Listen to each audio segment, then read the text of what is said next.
Hello. Hello. जी, बताइए। भैया तूफान सिंह जी बोल रहे हैं? जी, जी। जी भैया, मैं सुशील सिंह जनपद बहराइच से बोल रहा हूँ। हाँ, हाँ। कल आप जो गए थे बैठक उप मुख्यमंत्री जी के साथ, जी, तो जी। उसमें भैया ये कंफर्म था क्या शिक्षा मित्रों की भी कोई चर्चा हुई थी क्या? जी, जी। क्या कहा था शिक्षा मित्रों के विषय जी, में कुछ? शिक्षा मित्रों के मानदेय को लेकर चर्चा हुई थी। आप सर शिक्षा मित्र से हाँ बात कर हाँ रहे हैं? हाँ हाँ भैया, शिक्षा मित्र हैं, लेकिन आपकी वीडियो हमने देखी थी तो वही हमने कहा कंफर्म करने क्या बात हुई थी। नहीं, नहीं, उन्होंने शिक्षा मित्र के मानदेय के प्रकरण पे चर्चा किया कि अच्छा।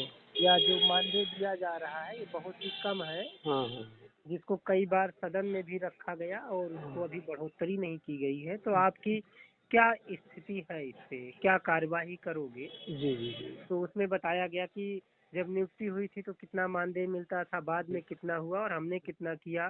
जी जी कुछ लोगों को सहायक अध्यापक बना दिया गया है। इसी जी। तरीके से बातचीत हुई तो अंत में यही हुआ कि हम अगले साल इस पर कुछ विचार करेंगे। अभी मानदेय बढ़ाने पर कोई भी विचार विमर्श मानद नहीं है। अच्छा, फिलहाल कोई मतलब पेंडिंग नहीं है, अभी विचार करेंगे आगे, ये आश्वासन अधिकारियों ने दिया? अधिकारियों ने बताया कि अभी कोई वेतन बढ़ाने की हमारी योजना नहीं है, जी जी जी। लेकिन आगे जो है इस पर विचार किया जाएगा।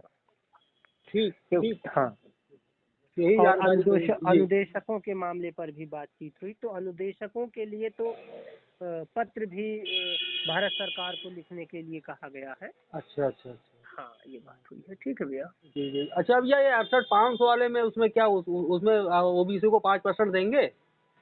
क्यों नहीं देंगे? अब तो हर जगह से आदेश हुआ है, उसके लिए लड़ना पड़ेगा इस सरकार में। अच्छा अच्छा, हमें अभी कोर्ट वोर्ट लड़ना पड़ेगा कि अधिकारियों को निर्देशित किया नहीं, है नहीं, कुछ? कोर्ट नहीं, सिर्फ सरकार से लड़ना है, अच्छा अधिकारियों से लड़ना है। कोर्ट अच्छा का रास्ता नहीं है भैया। अच्छा, अधिकारियों से लड़ना है, वही अधिकारियों तो से। इस सरकार में टेढ़ी खीर है भैया। हाँ, सरकार और अधिकारियों से कोशिश करनी है। आप भी उसमें थे क्या? जी। आप भी नहीं, अट्ठारह। हमारे ने हमारे जानने वाले कई लोग हैं बेचारे, 1 नंबर 2 नंबर से फेल हुए थे ओबीसी के जो लड़के। हाँ, तो तो उनको पता होगा, इतना पता होगा तो बता दीजिएगा, जुड़ जाएंगे। जी जी क्योंकि कोई यहाँ पैसे रुपए लेने की बात नहीं है। जी जैसे पिछले 3 साल 4 सालों से सफर करके आदेश लिया गया, तो ये जी लोग, इनकी संख्या होने से मजबूती मिली है कि हाँ, इतने लोग सफर कर रहे हैं। जी जी जी। हाँ, बाकी लड़ाई लड़ी जा रही है। इसीलिए कल बैठक भी करी थी माननीय उप मुख्यमंत्री जी ने। अच्छा अच्छा अच्छा। नहीं तो पिछले 6-7 सालों में कोई बैठक नहीं करी है हाँ, उन्होंने। सही है सही है सही है। तो बहुत कोशिशों के बाद ये बैठक हुई और इस पे मामले पे चर्चा हुई है और आगे भी एक आध बैठक और होगी। अब देखो कब होती है वो। ठीक है भाई साहब, लगे रहिए, कुछ लोगों का कल्याण हो जाए सरकार में, जितने लोगों को हो जाए वही कम है। अब तो जान ही नहीं सरकार के हालात। मैं जी नंबर जी जी। आपका सेव कर ले रहा हूँ। क्या नाम ठीक। बताया? शुभ नाम? भाई साहब सुशील सिंह है। सुशील सिंह। जी। ये कहाँ से शिक्षा मित्र हैं आप? जनपद बहराइच। अच्छा, बहराइच कौन सी विधानसभा? ये बहराइच प्रॉपर विधानसभा लगती है, ब्लॉक खजूर को लगता है।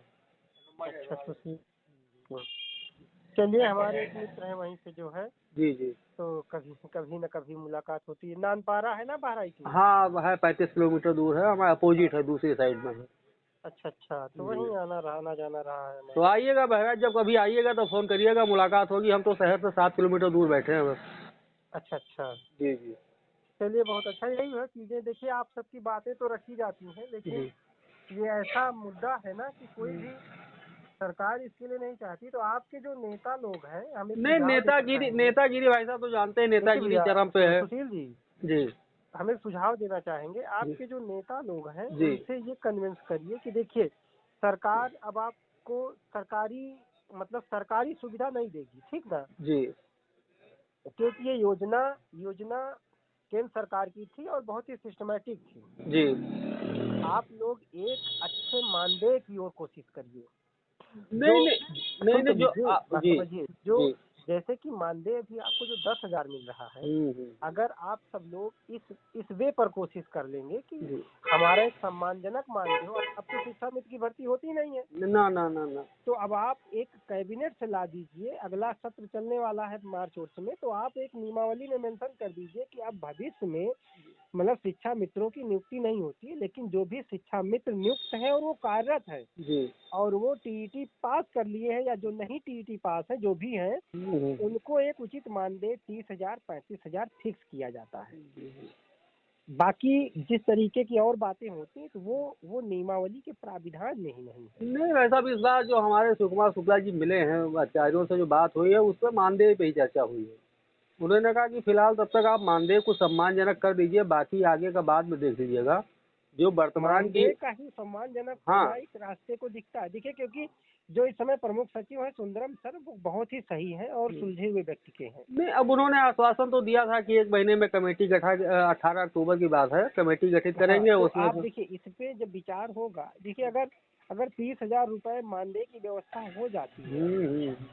तो उस पे कोई नुकसान नहीं है। नहीं नहीं, हाँ सही कह रहे हैं भाई, जैसे जो वर्तमान की जैसे होता परिस्थितियां नहीं हैं। कि जब जिस सरकार ने जितना करना चाहा, कभी कोर्ट अड़चन आई, कभी लोग अड़चन आए, इसलिए आज के दौर में मान के चलिए किसी की 15 साल 10 साल ही नौकरी बची होगी। बस 40 प्लस सब हो गए हैं मान के चलिए। हाँ, तो अभी अब समझिए 20 साल की नौकरी में इतना हाथापाई और कितने कितना दर्द झेला है। अगर 30,000 35,000 सम्मानजनक वेतन मिलने लगेगा तो वो जी एक जी। क्राइटेरिया बन जाएगा। हाँ नहीं नहीं, वही जिसको अब इसी पर फोकस किया गया कि फिलहाल आप मानदेय बढ़ा दीजिए और बाकी चीजें आप बाद में देख लीजिएगा, क्योंकि जो वर्तमान की हमारे लोगों की परिस्थितियां हैं, जो दिक्कतें हैं, उससे हम चलिए लोग निजात देखिएगा पा भैया जाए। जैसा भी है। ठीक है भैया। ठीक भाई साहब, बहराइच जाइएगा तो फोन करिएगा। जरूर जरूर, ओके ठीक भैया। है, नमस्कार।